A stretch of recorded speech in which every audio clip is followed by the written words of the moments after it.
Hello दोस्तों, कैसे हैं आप सब लोग। उम्मीद करता हूं काफी अच्छे होंगे। तो दोस्तों कल 28 अगस्त को मंगल इलेक्ट्रिकल आईपीओ की लिस्टिंग है। तो लिस्टिंग डे पर स्ट्रैटेजी क्या होनी चाहिए वो हम जानेंगे इस वीडियो के अंदर। उसके अलावा जो बाकी सारे आईपीओज हैं उनका भी लेटेस्ट अपडेट जानेंगे, क्योंकि अभी ट्रम्प टैरिफ के कारण मार्केट भी डाउन हो रखा है, सबकी जीएमपी भी डाउन है, तो सबका अपडेट लेंगे। उसके अलावा ट्रंप ने जो टैरिफ लगाया है उससे कौन कौन से सेक्टर्स जो है प्रभावित होने वाले हैं, कौन कौन से स्टॉक्स पर इफेक्ट देखने को मिल सकता है, वो सारी चीजें भी जानेंगे इस वीडियो के अंदर। तो वीडियो शुरू करने से पहले दोस्तों Telegram, Instagram, WhatsApp channel, free में डीमेट अकाउंट सबकी लिंक डिस्क्रिप्शन के अंदर है, ज्वाइन करके रख लीजिए ताकि छोटा मोटा अपडेट और जानकारी आपको मिलती रहे। और बहुत सारे फेक चैनल्स हैं, क्योंकि ऑफिशियल इसीलिए यूट्यूब चैनल से ही ज्वाइन करना है आपको। तो अब सबसे पहले मंगल इलेक्ट्रिकल आईपीओ की लिस्टिंग कल 28 अगस्त को इसकी लिस्टिंग है। ठीक है, 9 बजे मार्केट खुलता है, 10 बजे इस आईपीओ की लिस्टिंग होगी। 10 बजे से पहले आप प्री मार्केट के अंदर ऑर्डर लगा सकते हैं, पहले बाय सेल करना तो वो कर सकते हैं। आपको नहीं पता कैसे करते हैं तो सर्च कीजिए IPO pre market order Jayesh Khatri लिखकर आपको यूट्यूब पर वीडियो मिल जाएगा। ये चीज क्लियर है। अब अंदाजा लिस्टिंग प्राइस क्या हो सकती है, अंदाजा जानना है, फिक्स चीज नहीं है। तो देखिए 561 रुपए 561 रुपीज के अंदर तो हमें अलॉट हुआ है। जीएमपी जो बता रही है इसकी 4 से 5 रुपए के बीच में, लगभग 1% हाईएस्ट आप मान के चल सकते हैं। आज की तारीख में जो डिमांड है उस हिसाब से बता रहा हूं। तो 565 रुपए के आसपास लिस्टिंग होने की संभावनाएं नजर आ रही है ग्रे मार्केट के अनुसार। बट ये फिक्स नहीं है, क्योंकि मार्केट कल डाउन जा सकता है, तो हो सकता है फ्लैट लिस्टिंग भी देखने को मिले या नेगेटिव लिस्टिंग भी देखने को मिले, ऐसा पॉसिबल है। बाकी इसकी किस्मत अच्छी रही, कुछ मार्केट में मतलब इसकी बाइंग्स आ गई या कुछ खरीदार आ गए तो इसकी लिस्टिंग पॉजिटिव हो गई, तो ये इसकी बढ़िया किस्मत वाली बात होगी। तो एवरीथिंग इज पॉसिबल। कल क्या होगा वो कल की तारीख में पता चल पाएगा। बाकी अभी गिफ्ट निफ्टी संकेत दे रहा है कि कल का मार्केट थोड़ा और डाउन जा सकता है। तो अब इतना लिस्टिंग गेंस वगैरह मिलता है, तो लिस्टिंग डे पर स्ट्रैटेजी क्या होनी चाहिए, देखिए मैं सारी चीजें आपकी क्लियर करूंगा। डिसीजन आपको अपनी रिस्क और अपना एनालिसिस लगा के बनाना है, आपको खुद को ही डिसीजन लेना है। तो सबसे पहले जिन लोगों ने लिस्टिंग गेंस के लिए अप्लाई किया है, तो देखिए लिस्टिंग गेंस लेकर एग्जिट होना एक बढ़िया ये स्ट्रैटेजी होती है। फिर देखिए आपने टारगेट बनाया शॉर्ट टर्म का, लॉन्ग टर्म के लिए फिर आप वो चीज़ सोच नहीं पाओगे, इसीलिए जो टारगेट है उस बेसिस पर हमें चलना चाहिए। लॉन्ग टर्म है तो लॉन्ग टर्म, शॉर्ट टर्म है तो शॉर्ट टर्म, टारगेट भी फिक्स होना चाहिए। बाकी अभी की कंडीशन देखते हुए ऐसा लग रहा है कि भाई मान लो ट्रम्प टैरिफ का भी है तो शॉर्ट टर्म में कुछ गिरावट मार्केट के अंदर भी देखने को मिले, तो सारे आईपीओस पर भी इफेक्ट देखने को मिलेगा। तो अभी तो सबसे बढ़िया चीज़ यही कि जितना पैसा बच सके बचा लो। बाकी आप लोग क्या करेंगे, इसको होल्ड करेंगे, सेल करेंगे, वो कमेंट करके बता दीजिएगा। फिर दोस्तों लॉन्ग टर्म के हिसाब से जिन लोगों ने अप्लाई किया है तो पॉजिटिव्स और नेगेटिव्स देख लेते हैं। पॉजिटिव में ये कि ओवरऑल कंपनी बैलेंस नजर आ रही है, अच्छी नजर आ रही है, फाइनेंशियली, फंडामेंटली, सेक्टर वाइज अच्छी कंपनी आप इसको कह सकते हैं। पॉजिटिव में बात करें तो इसका सेक्टर अच्छा है, ट्रांसफॉर्मर मतलब ये मैन्युफैक्चर करती है, स्पेशलिटी है इसकी ट्रांसफॉर्मर्स में, तो काफ़ी अच्छी बात है। अभी इतना ज़्यादा कंपटीशन नहीं है कोई लिस्टेड कंपनीज में। दूसरा आईपीओ के बाद डेट वगैरह काफ़ी तक कम हो जाएगा, रेवेन्यू प्रॉफिट के अंदर अच्छी ग्रोथ है, मार्जिन्स इसके बढ़िया है, अभी 8.5% के मार्जिन्स हैं। FY21 में हल्का सा डिप आया था बट वापस FY25 में संभाल लिया। ROE ROC वगैरह भी बढ़िया है और वैल्यूएशंस भी ठीक है, मतलब इतनी ज़्यादा महंगी नहीं है। प्राइस बैंड 500 का थोड़ा ऐसे ज़्यादा नज़र आता है, बट पी वाइज देखा हमने, प्राइस टू बुक के हिसाब से देखा तो वैल्यूएशंस ठीक ही नज़र आई, ज़्यादा महंगी नज़र नहीं आई। फिर नेगेटिव्स क्या है, नेगेटिव्स में एक तो देखिए डेट इसके ऊपर थोड़ा ज़्यादा है, बट आईपीओ के बाद ये अपना डेट काफ़ी हद तक पे कर लेगी, तो उसका एक सॉल्यूशन इसने कर दिया है। बाकी एक है कि FY24 में इसके प्रॉफिट के अंदर थोड़ा सा डिप देखने को मिला, मतलब थोड़ा सा डाउन हुआ था, बट FY25 ने इसने वापस संभाल लिया। तो मतलब ओवरऑल बैलेंस्ड कंपनी नजर आ रही है, इतना ज़्यादा इसमें दिक्कत नजर नहीं आ रही है। तो लॉन्ग टर्म के हिसाब से अट्रैक्शन तो है इसके अंदर, इग्नोर करने जैसी कंपनी नजर नहीं आ रही है। हाँ, अभी की मार्केट कंडीशन को देखते हुए थोड़ा रिस्क नजर आ रहा है कि मान लो थोड़ा नीचे चला गया तो अगर आपको ऐसा डर है तो अभी सेल कर दीजिए, बाद में खरीद लीजिएगा। जो वो सोचना है वो आपका सोचना है। ये देखिए जब मार्केट गिरेगा तो अच्छे से अच्छे शेयर थोड़े से तो करेक्ट होंगे, मतलब थोड़ा सा डाउन जाएंगे। तो अब ये छोटी कंपनी आईपीओज वगैरह तो ये कहाँ बचने वाले हैं, तो ये भी पॉसिबल है।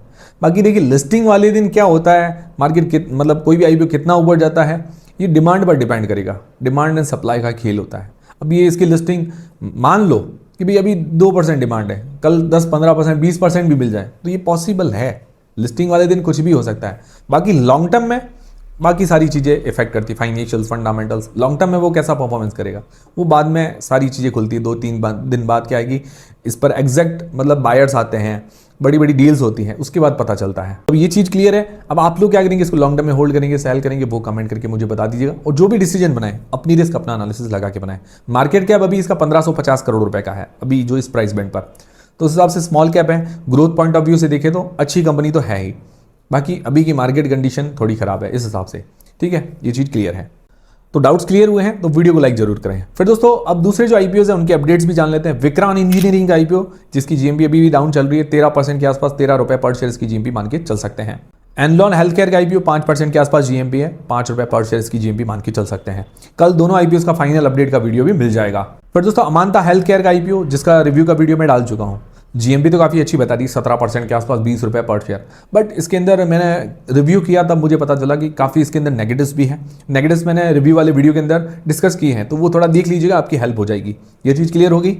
बाकी देखिए दोस्तों जीएमपी अंदाजा होता है, इसके पूरे भरोसे हमको नहीं रहना है। और कोई भी आप डिसीजन बनाए बाय सेल का, होल्ड सेल का, वो अपनी रिस्क अपना एनालिसिस लगा के बनाए। अब दोस्तों जानते हैं जो ट्रंप ने टैरिफ लगाया है 27 अगस्त को, जो ये इफेक्टिव हुआ है टैरिफ, उससे कौन कौन से सेक्टर, कौन कौन से स्टॉक्स पर इफेक्ट देखने को मिल सकता है, वो सारी चीजें जान लेते हैं। तो देखिए अभी 27 अगस्त से पहले 25% का इंडिया पर टैरिफ था, ये भी ज्यादा ही था, पहले तो काफी कम था, ठीक है। अब 25% का टैरिफ और लगा दिया, एडिशनल टैरिफ लगा, पूरा 50% का टैरिफ हो जाएगा। ये क्यों लगाया? क्योंकि इंडिया क्या है कि रशिया से ऑयल खरीदता है, मतलब तेल, जो भी पेट्रोल डीजल आप कह सकते हैं, वो खरीदता है। तो वो क्या है कि उसके कारण अब अमेरिका को गुस्सा आ गया कि भाई वहाँ से क्यों खरीद रहे हो, क्योंकि वहाँ से सस्ता मिला तो वहीं से खरीदेंगे। ये कोई बात थोड़ी हुई, तुम्हारी दादागिरी थोड़ी चलेगी, ठीक है। मोदी भी हमारे कम नहीं है, पूरे मतलब जवाब तो पूरा देते हैं। तो 50% मतलब 25% एडिशनल टैरिफ इस कारण लगा है। ये चीज़ क्लियर हो गई। अब देखिए जो शिपमेंट रवाना हो चुके हैं, मतलब अभी ये 27 अगस्त से पहले या जो भी अभी शिपमेंट ये ऑन द वे हैं, तो वो 17 सितंबर तक उन पर कोई भी टैरिफ नहीं लगेगा। जो भी शिपमेंट रवाना हो चुकी, जो भी माल रवाना हो चुका है 17 सितंबर तक वहाँ तक पहुँचेगा तो कोई भी टैरिफ नहीं लगेगा, ठीक है। ये चीज़ क्लियर हो गई। तो अभी 17 सितंबर तक जो भी यहाँ से माल गया है तो वहाँ उनको तो अमेरिका वालों को सस्ता ही मिलेगा, ठीक है। तब तक थोड़ा इफेक्ट देखने को नहीं मिलेगा। अब आने वाले टाइम में थोड़ा इफेक्ट देखने को मिलेगा, जो नई शिपमेंट जाएगी, नया जो माल जाएगा उसके अंदर इफेक्ट आएगा। तब उसके अंदर जो सेक्टर है उसके अंदर टेक्सटाइल और अपीरियल सेक्टर, टेक्सटाइल मतलब ये कपड़े वाला और ये जो टी शर्ट वगैरह बनते हैं, रेडीमेड सारे कपड़े हैं, उन पर इफेक्ट देखने को मिलेगा। पहले 13.9% का उन पर टैरिफ था टेक्सटाइल पर, अभी 63.9% हो जाएगा, 50% एक्स्ट्रा, 63.9%। तो इससे क्या होगा, लुधियाना, त्रिपुरा के अंदर जो भी बड़ी बड़ी फैक्ट्रीज हैं, ये जो रेडीमेड है कपड़े वगैरह मैन्युफैक्चर करती है, उन पर काफ़ी इफेक्ट देखने को मिलेगा। जॉब्स जाएंगी और उनको भी अपनी कॉस्ट कटिंग करनी पड़ेगी। कॉस्ट कटिंग होगी तो उनको मार्जिन कम हो जाएगा, क्योंकि वहाँ पर भी सही भाव में सेल करना पड़ेगा ना। अब देखिए वहाँ पर टैरिफ लगेगा, 100 की चीज़ 150 में मिलेगी, अब 150 वाली कौन चीज़ लेगा, तो वो दूसरे देशों वाली चीज़ लेंगे। तो इनको भी क्या करना पड़ेगा, अब जो 100 वाली चीज़ यहाँ से निकाल रहे थे अब उनको 75 में निकालनी पड़ेगी, 70 में निकालनी पड़ेगी, ताकि वहाँ जाके कुछ थोड़ा सही भाव में लोग ले सकें, तो इनके मार्जिन कम होंगे। तो ये इफेक्ट तो सब जगह डालेगा। फिर दोस्तों James and jewellery, James and jewellery के अंदर पहले 2.1% का ही टैरिफ था, अब लगभग हो जाएगा 50% के आसपास, तो काफ़ी ज़्यादा है। इससे मुंबई और सूरत के अंदर जो डायमंड का बिजनेस है उन पर इफेक्ट पड़ेगा, जॉब्स जाएंगी। जयपुर के अंदर जेम्स एंड ज्वेलरी का बिजनेस है, वहाँ पर भी इफेक्ट देखने को मिलेगा, वहाँ पर भी जॉब्स वगैरह जाएंगी, उनके मार्जिन पर इफेक्ट देखने को मिलेगा। फिर उसके अलावा श्रिम्प एंड मरीन प्रोडक्ट, मतलब ये झींगे वगैरह जो मछलियाँ होती है, तो उन पर 10% का टैरिफ था, अभी 60% का हो जाएगा। तो इससे क्या होगा कि भाई किसानों को भी सस्ता देना पड़ेगा आगे, और जो बीच में दलाल होते हैं, व्यापारी, उनको भी सस्ता आगे भाव घटाने पड़ेंगे, तो ज़्यादा इफेक्ट जो किसानों पर पड़ेगा। हालांकि इसके लिए अभी सब्सिडी वगैरह लेके आ रही है गवर्नमेंट, बट अभी तक तो इफेक्ट देखने को मिलेगा, तो ये वाला भी है। फिर चौथा जो सेक्टर है कारपेट, हैंडीक्राफ्ट, फर्नीचर वाला सेक्टर, उस पर पहले 2 से 3% का ही टैरिफ था, अभी 50 से 53% के बीच में टैरिफ लगेगा। तो इन पर भी इफेक्ट देखने को मिलेगा। जो यहाँ से मतलब ये नक्काशी वाले फर्नीचर जाते हैं, राजस्थान से काफ़ी जाते हैं, ये कारपेट वगैरह कश्मीर से जाती हैं, तो ऐसे कई इफेक्ट देखने को मिलेगा। पहले लेदर और फुटवेयर पर मतलब न के बराबर टैरिफ था, अभी 50% के आसपास टैरिफ लग जाएगा, क्योंकि लेदर और फुटवेयर, लेदर से रिलेटेड काफ़ी सारे शूज़ वगैरह वहाँ जाते हैं। फिर एग्रो बिजनेस जो है, राइस है, स्पाइसेस है, मतलब जो मसाले वगैरह हैं, उसके अलावा चाय हैं, उस पर भी ना के बराबर टैरिफ था, अभी 50% के आसपास टैरिफ हो जाएगा, तो इस पर भी इफेक्ट देखने को मिलेगा।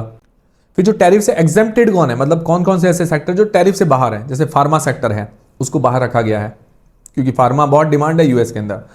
फिर सेमीकंडक्टर सेक्टर है, उसको भी बाहर रखा गया है। फिर उसके अलावा मुझे लगता है जो सर्विस सेक्टर है, जैसे ये आईटी सेक्टर वगैरह, इनको बाहर रखा गया है। फाइनेंशियल सेक्टर्स को बाहर रखा गया है, एफएमसीजी सेक्टर को शायद बाहर रखा गया है। फिर कुछ कंज्यूमर ड्यूरेबल सेक्टर है, उनको भी बाहर रखा गया है। मतलब कुछ ऐसे सेक्टर्स हैं जो हो सकता है यूएस को ज़रूरत हो, उनको बाहर रखा गया है, तो इन पर ज़्यादा इफेक्ट देखने को नहीं मिलेगा। उनको मतलब उनके अंदर ग्रोथ आएगी, जैसे फार्मा सेक्टर हो गया, सेमीकंडक्टर सेक्टर हो गया, फिर IT sector, financial sector, FMCG sector, consumer durable sector, इस तरह के सेक्टर्स। तो इन सेक्टर्स पर हमें इफेक्ट देखने को मिलेगा, इनसे रिलेटेड जो भी स्टॉक्स हैं उन पर इफेक्ट जो है देखने को मिलेगा। अब कौन से स्टॉक्स हो सकते हैं पर्टिकुलरली, उस पर अगर आप वीडियो चाहते हैं तो मुझे आप कमेंट करके बता दीजिएगा, वो नेक्स्ट वीडियो के अंदर कवर करेंगे, क्योंकि फिर वीडियो लंबा हो जाएगा। तो ये सेक्टर तो मैंने आपको बता दिया क्योंकि आपकी डिमांड थी, मैंने क्लियर कर दिया। अब इंडिया की क्या आगे रणनीति रहनी चाहिए भाई, इन चीज़ों से निपटने के लिए क्या रणनीति होनी चाहिए। इंडिया के पास पहला विकल्प ये है कि जो मार्केट है वो उसको तलाशने पड़ेंगे भाई। नए मार्केट अभी इंडिया ने तलाश लिए, 50 ऐसी जो कंट्रीज़ है उनको टारगेट किया है, जैसे अफ्रीकन कंट्रीज़ है, ऑस्ट्रेलिया है, और यूरोपियन यूनियन वाली कंट्रीज़ है, एशियन कंट्रीज़ है, उनको टारगेट किया, ऑस्ट्रेलिया वगैरह को भी टारगेट किया है। तो वहाँ पर भी अपने जो प्रोडक्ट्स हैं वो सेल करेंगी। हालांकि अमेरिका जितने बड़े कोई कंट्री इतना मार्केट नहीं है, बट फिर भी थोड़ा तो मतलब सहारा हो जाएगा, ये बात है। फिर काफ़ी कंट्रीज से FTA किया हुआ है, मतलब फ्री ट्रेड एग्रीमेंट किया हुआ है, जैसे UK, UAE, ऑस्ट्रेलिया जैसी कंट्रीज है, तो वहाँ पर भी अपना प्रोडक्ट्स हैं वो एक्स्ट्रा सप्लाई कर सकेंगी।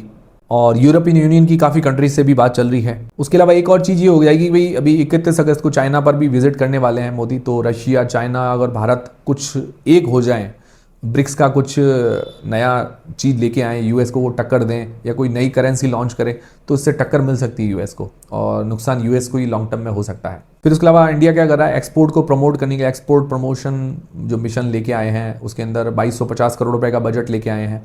और उसके अलावा सब्सिडी देंगे, जैसे टेक्सटाइल इंडस्ट्री को, जेम्स एंड ज्वेलरी इंडस्ट्री को, ये श्रिम्प जो झींगे वगैरह, मरीन वाले जो इंडस्ट्री, इनको क्या कि सब्सिडी वगैरह भी देने वाले हैं, तो उनको भी थोड़ा सहारा दे देंगे। तो ओवरऑल इंडियन गवर्नमेंट भी काम कर रही है। देखिए, नुकसान थोड़ा बहुत इंडियन मतलब जो भी व्यापार को भी है, बट US को ज़्यादा, US को चीज़ें महंगी मिलेगी। ऐसा नहीं कि भाई US और कहीं से अरेंज कर लेगा, जो चीज़ें इंडिया की है या जहाँ से होती है वहीं से होगी, और कहीं से पैदा तो हो नहीं सकती। तो ये भी चीज़ें थोड़ा बहुत ट्रंप को भी झुकना पड़ेगा, और कुछ दिन बाद नया सॉल्यूशन भी आएगा। आप देखते हैं चाइना, रशिया और इंडिया मिलके क्या करते हैं, वो भी नज़र रखनी पड़ेगी। हाँ, अभी कुछ दिन असर तो देखने को मिलेगा मार्केट के अंदर इसका, ठीक है। अब देखते हैं आगे क्या होता है, जो भी अपडेट आएगा मैं आपको अपडेट कर दूंगा। तो ये जानकारी कैसे लगी, मतलब मैंने आपको सारी चीज़ें क्लियर कर दी है। जानकारी कैसी लगी, वीडियो अच्छा लगा तो लाइक जरूर करें, चैनल को सब्सक्राइब कर लें। मिलते हैं दोस्तों अगले वीडियो के अंदर। टेलीग्राम, इंस्टाग्राम फ्री में डीमेट अकाउंट सबके लिंक डिस्क्रिप्शन के अंदर है।